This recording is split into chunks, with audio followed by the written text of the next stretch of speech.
Well, thank you for tuning in for the very first Chat with the Cat. I am your host, Erika Shorty. I'm the Associate Director for Alumni Career Networks in the Alumni and Family Engagement Office. I'm so excited to be with you tonight. I know this is a hot topic. This year has been a lot of different changes, and just the state of the workforce looks different in 2025. And we're going to talk a little bit about it tonight, so don't you worry. So let's just first start off with what is this thing called Chat with the Cat? This is new, this is fresh, this has never been ever before. But Chat with the Cat are virtual sessions. They're short, practical, and they're designed to fit into your busy life. So just think of these as quick tune-ups for your career, but it's led by Davidson alumni and professionals who understand your journey. So let's just get down to business. Why don't we? Let's just do it. First off, again, as mentioned, I'm Erika Shorty, Associate Director for Alumni Career Networks. Here at Davidson, I've been here for a little over a year now, so I'm a vet now. When you're over a year, you're a vet. I bring over a decade of experience in workforce development. I've worked with Goodwill Industries of the Southern Piedmont, the Workforce Development Board here in Mecklenburg County, and I'm just so excited that I get to work with some of the most brilliant minds, uh, all the alums here at Davidson. I am a triple certified coach, life coach, career coach, holistic life coach. All of that is really fancy to say you are in good hands with me tonight, but we are going to get down to business about talking about what LinkedIn, what resume trends are, and how to navigate job search in 2025. Okay. Now, couple of housekeeping things. If you have any questions, there is a feature. Make sure you use the Q&A feature so I can be sure to answer all of your questions, okay? In the event that you have any additional questions or you want to talk to me one-on-one about it, we're going to get into how you can get in contact with me one-on-one. This is of no cost to you as an alum, but we'll get into that later, okay? Are we ready? All right, let's do this. Let's just do it. All right. When we talk about some of the services that we have for alums, these have just launched within the year that I've been here, so it's hot off the press. So really quick, I'm going to talk about a few of the Alumni Career Network services that are available to you. So we launched career coaching in fall of 2024. These are personalized one-on-one career coaching sessions. We talk about it all. We talk about career transitions, life transitions, because you can't talk about career without talking about the whole person, right? You bring you everywhere. So we talk about it all. Then we also talk about interview prep. We talk about tailored resume review. We talk about a tailored LinkedIn review. We really get into it. So no matter where you are in your coaching process or in your job search process, book some time with me to do some career coaching and we can work it out together. Okay. Also, Mission Collaborative. We partnered this year with Mission Collaborative and launched a cohort in the spring. 36 alums, all the way from like 1983 all the way to 2024. We're onto that cohort. This was a peer-led cohort. Mission Collaborative had some really great insights talking alums through career transitions, all the way from, hey, I'm a young alum and I'm looking to navigate what it looks like to move up the ranks in my industry, all the way down to, hey, I've been working this career for 25, 30 years and I want something different. Tell me how I need to do this. So they talked about it all. We launched this in the spring and that cohort lasted about 5 weeks. We still have some teams within that cohort that are still meeting, and it's September. So we love that we are able to connect alums with the most important thing, which is community. Davidson Connect, I know you all have heard of Davidson Connect. This is our exclusive online networking and mentoring platform for alums, but it's designed to help Wildcats find and share career connections, join groups, and just all around explore what's new at Davidson, even though you've walked across across the stage. Professional development webinars and workshops. Well, welcome, Chat with the Cat. It launched today. So thank you for joining us. And we talked already about what Chat with the Cat is. Of course, alumni networking events coming to a city near you. If you have not gone to any in-person alumni networking events, I really urge you to get with your region, make sure you get involved, come on out, grab a bite to eat, grab a drink, but just a really great way to connect with alums in your area. And then last but not least, industry-specific career pathways. This is coming soon, but we want to just really hone in on the fact that there are so many alums doing great things within the industry, and we want to be able to bring you all together, whether that's IT, finance, entrepreneurship, healthcare, education, whatever that looks like. We are bringing some really cool and really collaborative ways to get you all together and talk about industry specific things. Again, if you have any questions about these career network services that are available at no cost to you, please send me a Q&A message right here in Zoom, or you can book some time with me and we can talk through them, each and every one. Okay? All right. So let's just start with this really quick. Let's start with you. In one word, how would you describe where and how your career journey is right now? Just drop it in the chat. It could be frustrating. It could be a lot happening. It could be whatever it is. What exactly is that thing? And understand that you're not in this by yourself. We understand, we know that things are happening in the space. It's frustrating, it's confusing, it's exhilarating, it's not so exciting, but wherever you are in your journey, it's yours. Own that. Know that you're not by yourself, but understand that you are heard and valued for wherever you are in your career journey right now. Okay? Oh, stagnant. Oh, I hear you. I feel you. Elizabeth, I feel you, girl. I feel you. Stagnant. Yes, we had some other ones pop in too. Frustrating. Oh, Aaron, my heart goes out to you. We're going to talk about that though. We're going to give you some good stuff here. Swimming upstream. I hear you, Michelle. This is all very valid stuff. Everything that you guys are feeling right now, trust me, you are not alone. You are not alone. All right. So let's talk about it real quick. 5 signs that you have an outdated resume template. Okay, if it's you, don't shut your camera off. Okay, this is a safe space. We could talk about it. First thing, full mailing address in your resume. If that's you, you don't have to put your hand up. Don't worry, I'm not gonna put you out like that. But full mailing address is a huge no-no in 2025. Number one, we want you to be safe. You don't want to walk around with your personal contact information on your resume. Think of how many resumes you put out there, and all of those people have access to your full mailing address. So let's not do that. But I'll tell you some things in the next slide that you can do instead of that. Here's another way that you can tell if you have an outdated resume. Objective style header. So first, last, at the top without a professional summary, no personal branding statement, and you're missing the opportunity to make an immediate impact. Listen, your resume is supposed to be your scorecard. It's supposed to give stats. It's supposed to give metrics. It's supposed to let people know, hey, this is why you would hire me above the competition. This is why you would hire me above any other candidate. If you do not have a professional summary or a personal branding statement, you are doing yourself a disservice. So like this here, your first and last name, all of your contact informations, and then you go straight down into your professional experience, you're doing yourself a disservice. This is another sign of an outdated resume template. Dense bullet points. Oh my, let's talk about it. You've got all of these bullets because you're like, man, I did so many things at my last position. And I know you want to talk about every single thing that you've done.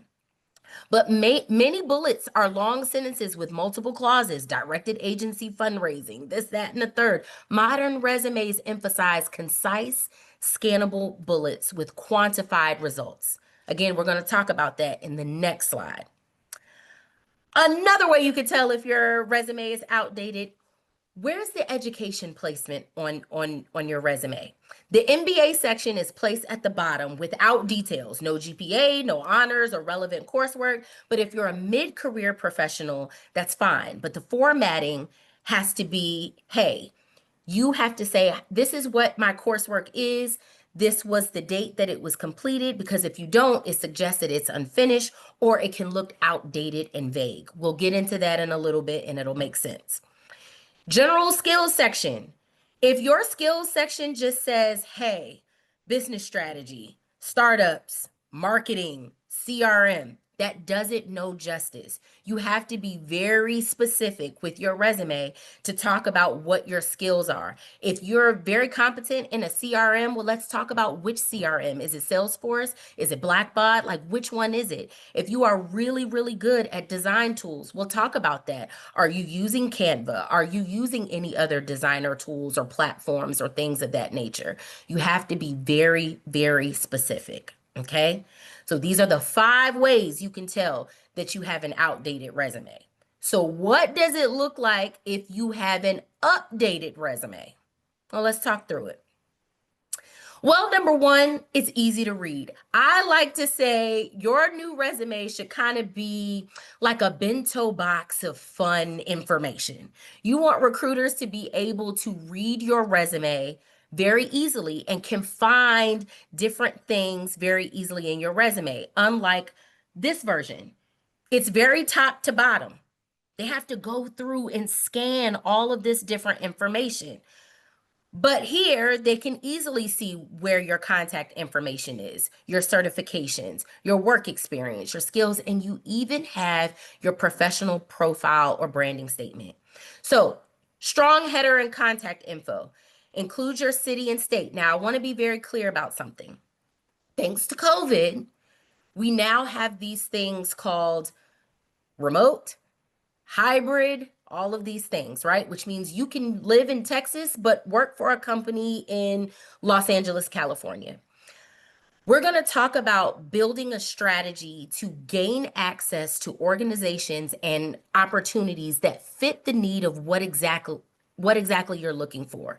So for example, if you're looking to only work in the area that you live, if you live in Charlotte, North Carolina, or Plano, Texas, and you know that you're not looking to work anywhere else, you want to go into the office every day, that kind of thing, then great. You want to put Plano, Texas there. I have been getting a lot of clients who remove the city and state because they want to widen their pool of opportunities. They're saying, hey, I'm open to any and all opportunities. I don't care if it's virtual. I don't care if I have to move. I don't care, whatever it is. I'm not putting a city and state because I want to widen the pool of opportunities. That is 1000% okay.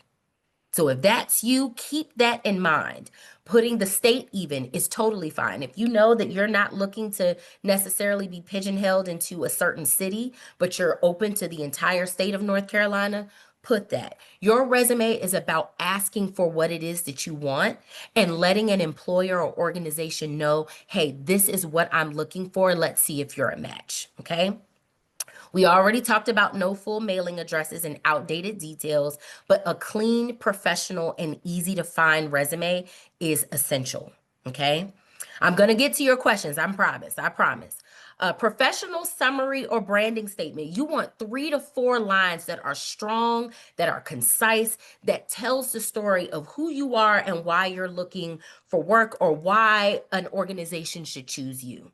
You, again, would be doing yourself a disservice if you do not have your professional summary there, if you do not have a branding statement there, because although you are professional, every professional has their brand. So tell the story. That's your only job. And I think sometimes we look at resumes and we think about, oh my gosh, I'm not sure, there's so many different trends. There's so many different things to keep up with. Am I doing this correctly? Am I putting my best foot forward? Listen, don't be afraid to toot your horn. I think a lot of times we struggle because we don't like to talk about ourselves. Do you remember the last time you were in an interview and the first question was, so tell me about yourself? No one knows what to say. My name is Mary. I like long walks on the beach and I'm a Virgo. You don't know where to begin. And so tooting your own horn on your resume is your first stop. You want to make sure you're telling the full story and no one knows your experience like you. Okay. This third bullet is probably the most important. So if you don't hear anything that I say, this is the most important. Remember, we said we're tooting our horns here, right? If you are indeed tooting your horn, Achievements and driven experience section, this is going to be the key. Using bullet points that start with strong action verbs. I always tell people, just go back through your experience section and look at the first word. Are they strong? Instead of worked with, maybe say collaborated, directed, increased, secured, managed. Like these are all strong verbs that you have to use. And whether you believe it or not, recruiters are looking for that. How are you speaking about the experience that you experienced, right? How are you positioning yourself? Even though you may have had three people above you, you are still a leader in your space. You are still an expert in what you do. And so you have to position yourself as the expert. You have to toot your own horn. Focus on results with metrics. Don't tell me that you just managed a grant. Tell me how much the grant was for. If you managed grants, if you managed a budget and that budget was $2.4 million, yes, a recruiter wants to see that. Why? Because if they have an opportunity where you have to manage a big budget, they're going to say, wow, this person managed $2.4 million. This is the type of person that I want on my team. I want to get her on the phone. I want to get him on the phone. So make sure that your metrics speak for yourself. And again, when you are putting these metrics, think about your resume as a scoreboard. Think about if you were a player on an NFL team or an NBA team or a soccer team or a volleyball team, if your scorecard was on the screen for an employer and they say, hey, listen, Jessica Sanders, she managed $2.4 million. She helped to increase sales by $2.3 billion. She made a 25% turnover rate decrease by X amount. Like people need to see that. And I think once we get into the habit of being able to put metrics and put these types of things into our resume, you'll start to see that recruiters and hiring managers and HR directors and all of the above, they're going to want to call you back because you piqued their interest. Okay? Education and certifications. Okay. So we got a lot of mixed reviews about education and certifications, mainly because it's just like, do I put it at the top? Do I put it at the bottom? Do I give it its own section? What do I do? Your education and certifications, obviously they matter. You worked really hard for those, right? Your time at Davidson, your master's, your doctorate, you want to show those. Clearly show your degree, your school, the graduation dates, unless it's outdated. I will say if you graduated 10 years or more, leave it off. If you just graduated Davidson and you're a 2024 grad, leave it there because it also tells the recruiting manager or the hiring manager, wow, okay, this candidate just graduated, but look at all of this experience. It could be internships, summer jobs, clubs, all of those types of things. You want to add that there. But if it's over 10 years, I would say leave the date off. Your certifications, licenses, training, as long as they are relevant to the field, put them on there. If they expired, leave them off until you get them reinstated. But these are your things like, your project management certifications, or maybe you have a Salesforce certification, Google Analytics, those types of things. Put that on there. Let them know that you take your coursework seriously and you're a student of your craft, okay? The position, again, we talked about this. Recent grads, you want to add that at the top. But experienced professionals, you want to add that to the bottom because you want your work experience to show first, especially if it's been over a decade. Okay.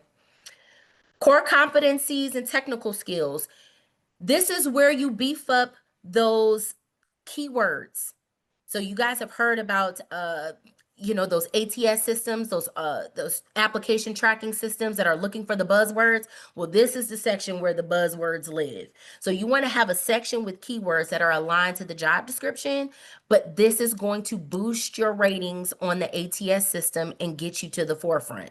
So for example, if I am applying to a job, and let's say that the job I'm applying to is a chef. There's certain culinary buzzwords that I need to have in my resume that's going to tick me up on the ATS system. Okay. You want to make sure that you are balancing between your hard skills, like certain tools and platforms and certain certifications, those types of things, and soft leadership areas like strategy, partnership, all of these types of things, collaboration, management, all of that. Then present it in a scannable grouped format instead of long word lists. So, like, for example, you want to make sure that you are putting your skills together, kind of like how it is here, but getting very specific. So remember, we said you're not just going to put, oh, I'm efficient in CRM. Like, what type of CRM? What type of Microsoft platforms? You want to get very specific here. I know we spent a lot of time on resume essentials, but I don't know about you. I feel like that's the most important part. You need to know what you should have in your resume in 2025. I also want to give you a caveat. Fun fact, resume trends change every 6 months. Shocker. I know. I know. I know. You're not in audio right now. You're probably muted. You're like, what? Every 6 months? So that means that I have to update this thing all the time, basically. I know that sounds daunting. Uh, Workforce development boards here in the US use the American Job Center as a way to put their finger on the pulse of what are the trends for resume writing? What's the new? In addition to the American Job Centers, and you can Google that, the American Job Centers is what every workforce development board across the US will utilize to get this information. In addition to that, immersing yourself into LinkedIn groups is going to be the best way to do it. You want to join a recruitment group? I would highly suggest that. Go where all the recruiters are. Go where all of the hiring managers are. There's a group for everything on LinkedIn. Get those insider tips firsthand. If you are in a group, let's say you're working in construction, but you want to be an educator, get yourself in those teaching groups on LinkedIn. Get the insider tips, understand the lingo, understand the industry so that you can stay ahead of the curve. That's probably going to be your best insight. Okay. All right. So let's talk about LinkedIn for a second. I put a nice, this doesn't belong to anyone, but this is an example. Let's talk about bringing your LinkedIn from passive to proactive. All right. By a show of hands, you put your little reaction hand up on Zoom. By a show of hands, how many of you are active on your LinkedIn? I'll wait for the response. Okay, I see. Okay, Cynthia, I see you. I see you, Chelsea. Yes, yes. Okay, I see you. Oh, yes, yes, yes. Oh, you all are making me so excited. Look at all these hands go up. Rebecca, I don't know if you're afraid or you're smiling, but either way, I'm with you, girl. I'm with you. Emily, I see you. Yes, yes. Jalen, Jalen, I see you. All right, cool. So, LinkedIn is just as important as your resume. Why is that? Because although LinkedIn is a social media platform, it is a professional social media platform, right? And many recruiters live on this site to find the next best talent. They even have their own type of recruitment account just so that they can go on and scout the best talent. So if this is where recruiters are going, why are you not there? Why are you not here often? You got to spend some time here. Another reason why LinkedIn is so important is it really brings your resume to life. It's one thing to talk about all the great things that you did in your industry, but it's another thing for a colleague to reinforce how awesome you were at accounting, how amazing you were at auditing, how awesome you are in education, how much of a powerhouse you are in business development. This is important because not only are they vetting from your resume, but they're checking your LinkedIn to make sure you are who you say you are. Now, working with the Workforce Development Board, I have had the innate opportunity to be able to be a part of some really, really amazing hiring panels. I've got to see some really great examples of what good resumes and good interviews look like. And I've also had the pleasure of seeing some not so good interviews and some not so good resumes. So, one of the biggest red flags that I have seen on a hiring panel is that your resume and your LinkedIn says two totally different things. Your resume says that you were the president of the United States, but your LinkedIn says that you were the president of the chess club. Now, which one is it? Which one is it? Are you who you say you are? So here are some fundamental things. If you know that you haven't been as active as you would like on your LinkedIn, or if you know that you haven't updated your LinkedIn in quite some time, here are some key things to remember as it relates to your LinkedIn. First thing, is your headshot uploaded and is it professional?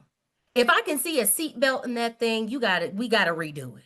If you're taking selfies in your car when you're supposed to be on your way to work, but it's a red light, and you say, you know what, this is a really good picture of me. The sun hit me just right. I'm going to upload this picture. You got to do it over. We do not want car selfies on your LinkedIn profile because what is that saying about you? You want something strong. Get a blazer, grab your cardigan, step outside, get in front of a tree, or just get in front of a blank wall.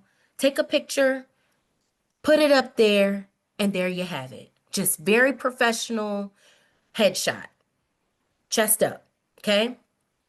Second thing, I think this is probably the number one mistake that clients, alums, people in general make on LinkedIn. You go on LinkedIn and it says, you know what? My name is JetBlue. And right under here, you just put your role. I want to empower you really quick. Whether you have recently gotten laid off, whether you left a really toxic work environment, or maybe you're just in a position where you are just looking for change.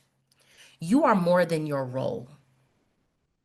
Sure, we love our jobs, or maybe we don't love our jobs, right?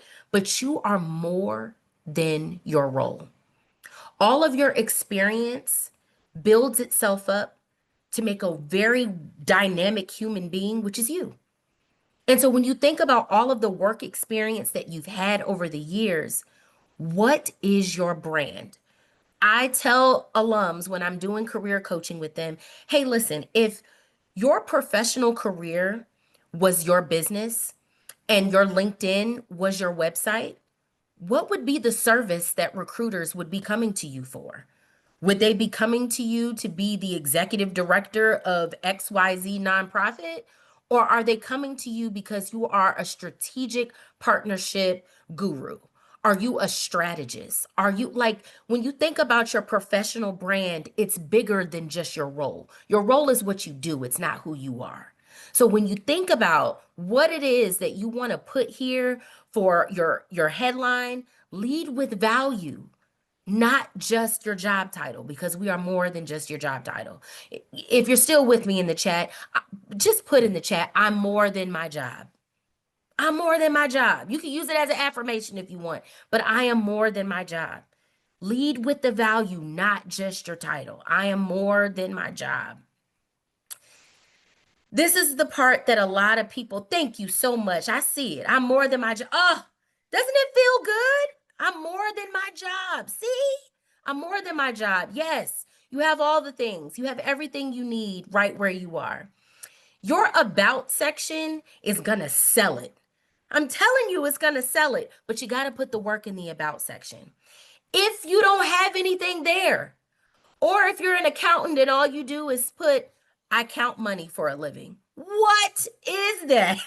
You're not selling it. You have to sell it in your about. Maybe your impact is people. You bring people to the table and you convene powerful conversations. You see how colorful that was? I didn't just say, hey, I talk to people about what they want.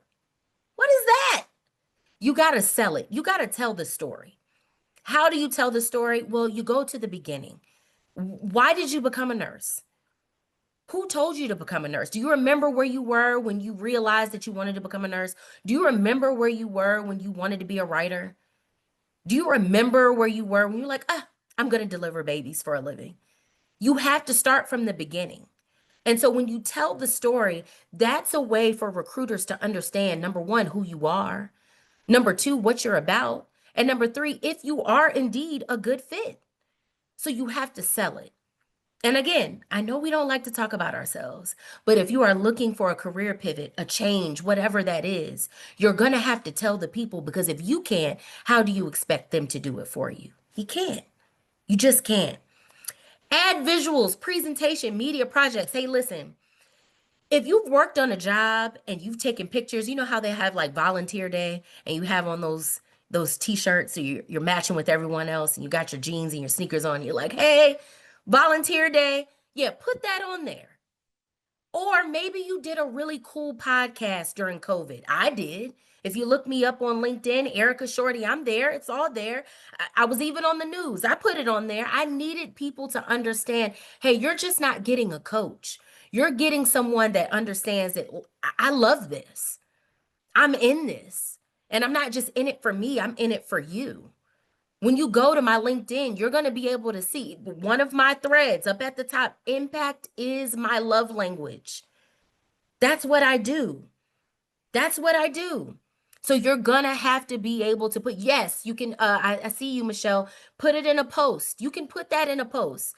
Pictures, they even have a section on LinkedIn towards the bottom. If you scroll all the way down, you can add media. You can add links, you can add pictures, you can add videos, whatever you would like, as long as it's professional and it has something to do with the industry that you're in, add it on there because you're bringing it to life.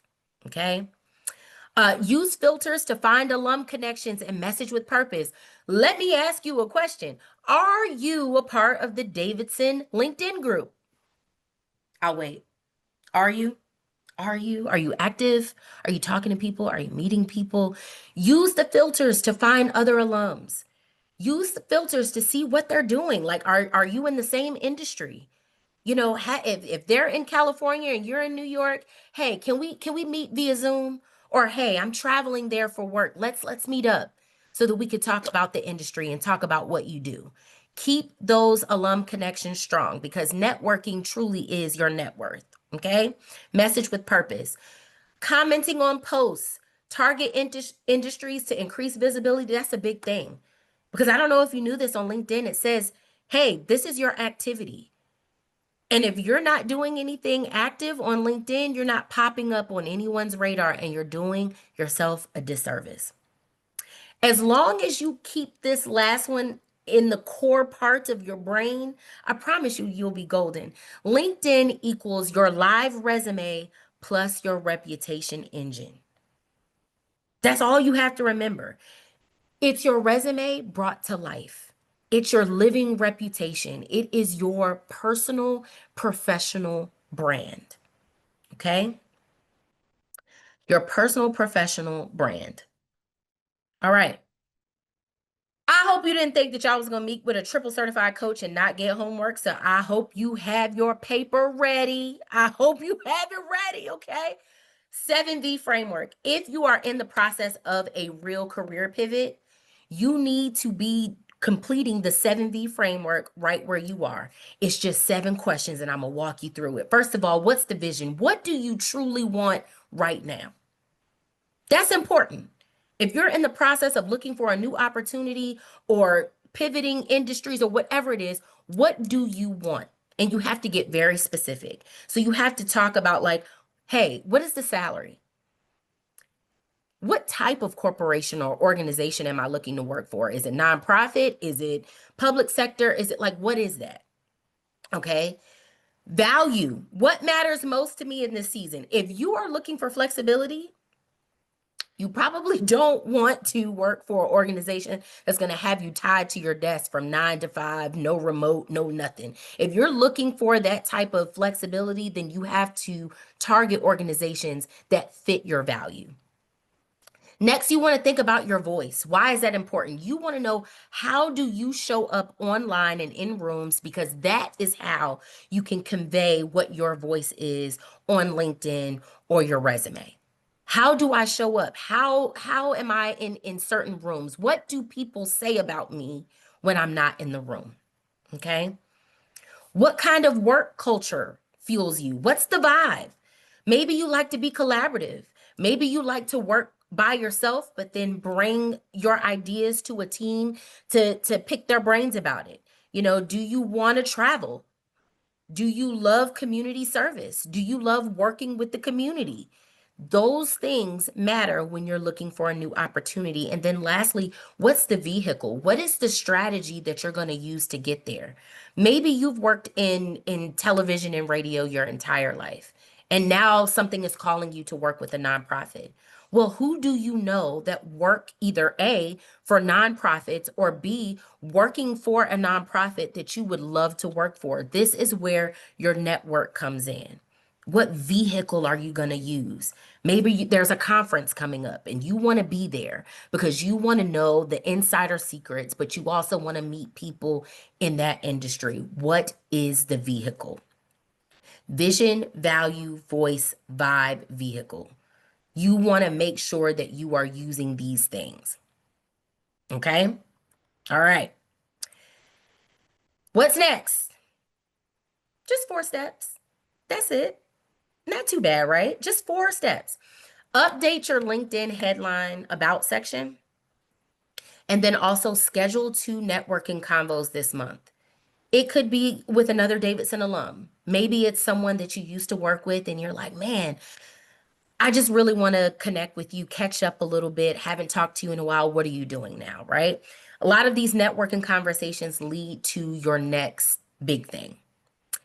Join Davidson Connect and complete your profile. That's another one. How many of you are on Davidson Connect? I'll wait. I won't wait too long though. Davidson Connect is also a really good platform for you to just find other Davidson alums.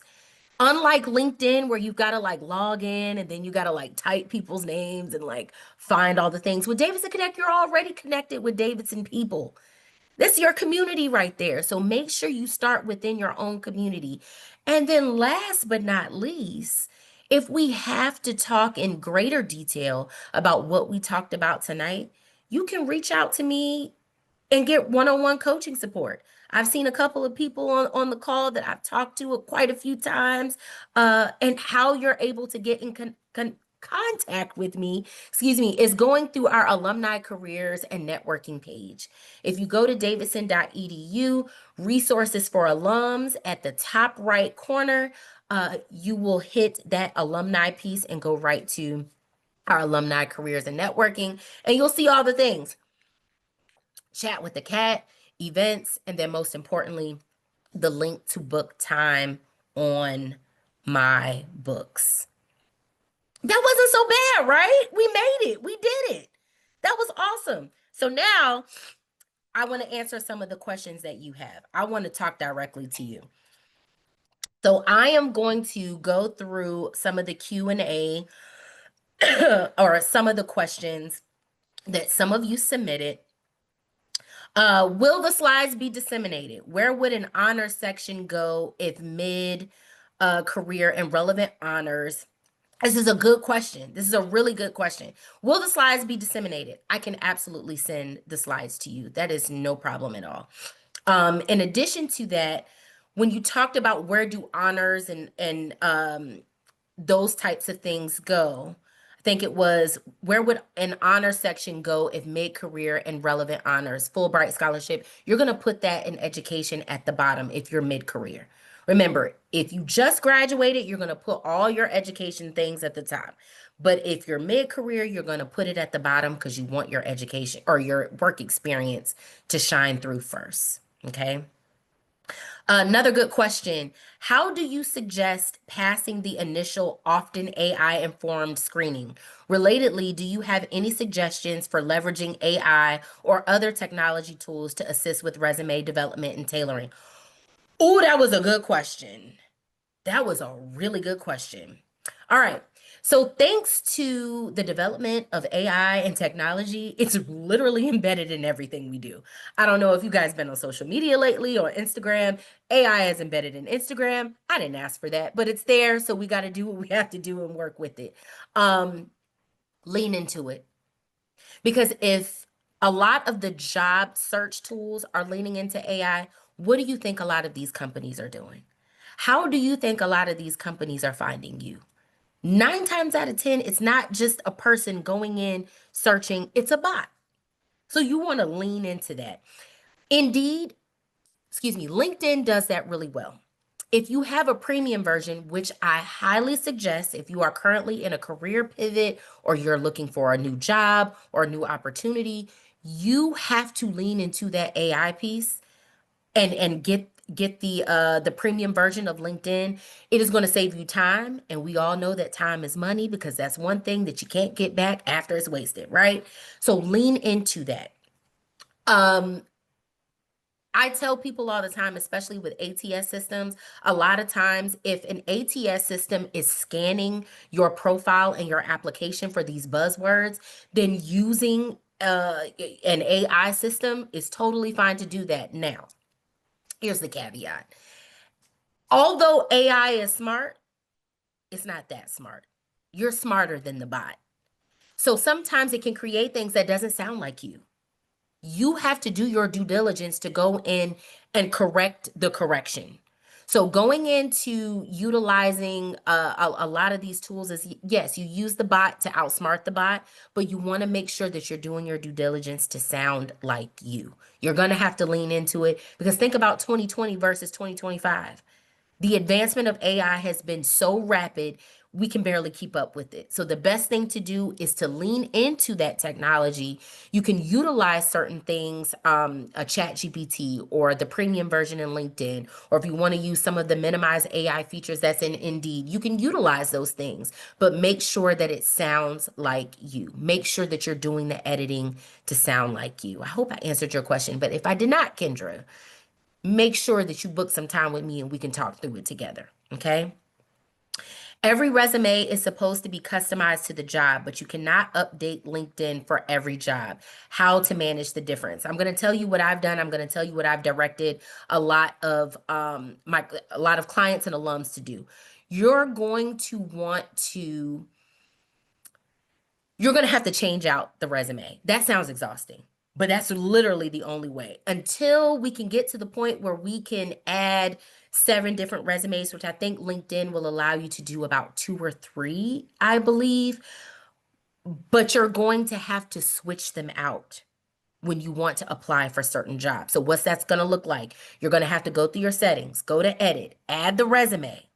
Let's say you're saying today is my nonprofit day. I'm going to apply to a lot of nonprofit jobs where you're going to use your nonprofit resume, right?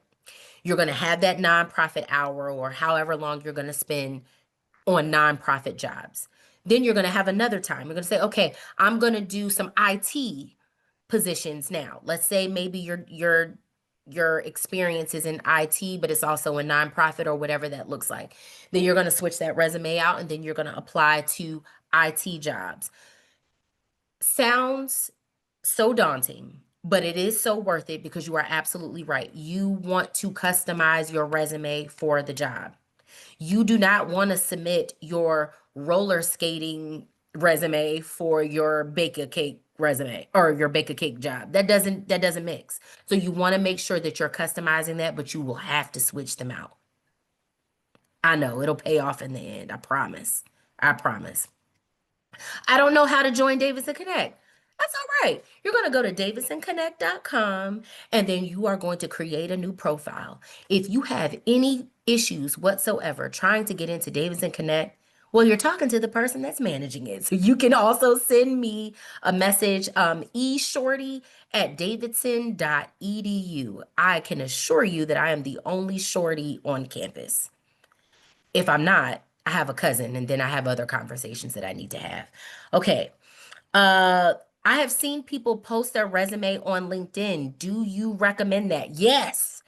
Please post your resume on LinkedIn. You want to post your resume on LinkedIn. A lot of these job sites, especially with LinkedIn, sometimes they're pulling a lot of the information that's on your resume to fuel like the types of jobs that they're going to put in front of you because again, technology has advanced so much that it can pick up that you've worked in higher education or it can pick up that you've worked in IT. And so a lot of times it will scan your profile based off of what you uploaded, which is why it's very important to update your LinkedIn. I'm going to give you a fun fact. I'm sitting here in front of you right now because guess what? I got my job through LinkedIn. I did. I love LinkedIn. I'm sitting here at Davidson now because I utilized the platform. I did the things that I needed to do. I scanned the jobs that I needed to scan, and LinkedIn also did the same for me. Again, that premium feature works, but it only works if you update it. So, yes, please put your resume on LinkedIn. Please, please, please, please. All right, Michelle, so I'm past mid-career. How far back should the resume go? All right, well, that depends. If you are a person, let's say you've had your position, you've been at the same job for 20 years. Well, then you want to put that, okay? Now, let's say you've moved around, moved jobs around a little bit, but the past 10 years is the most relevant experience that you have. Well, I would put that. Now, in your about section, remember we talked about the about section. The about section is where you can beef up and really tell that story. So your about section may say something like, I am a partnership strategist with over 37 years of experience. Oh, that's good. Because now you're telling them the story. Now you're talking about how you first got started and this, that, and the third. Now you don't want to make it too long. You don't want people to have to break out their Kindle to read your about because it's 7 chapters long. But just get to the nooks and cranny. What it is, how'd you get there? What's the impact you made and get out. You want to think about 2 to 3 strong paragraphs or so. Um, but I would say anywhere from 10 to 15 years is pretty good. But of course, that's going to be contingent upon like, what does that experience look like? Is it 7 jobs that you worked at, or have you worked the same job for 20 years? Like, that's going to look a little differently, but typically 10 to 15 years is a sweet spot. Do you adhere to the keep your resume to 1 page rule? I would love for no longer than 2. One can sometimes get dicey, especially if you've got a lot of experience or you've got a lot of certifications, that kind of thing. You don't want to go above 2. I had to talk to an alum who had a 5 page resume, and I loved him dearly. I said, hey, no one wants to read 5 pages. Let's condense this down. Let's cut some of these things out. And so when we think about that, I would not go over 2. I would say I know it's hard sometimes with 1, but you don't want to go over 2.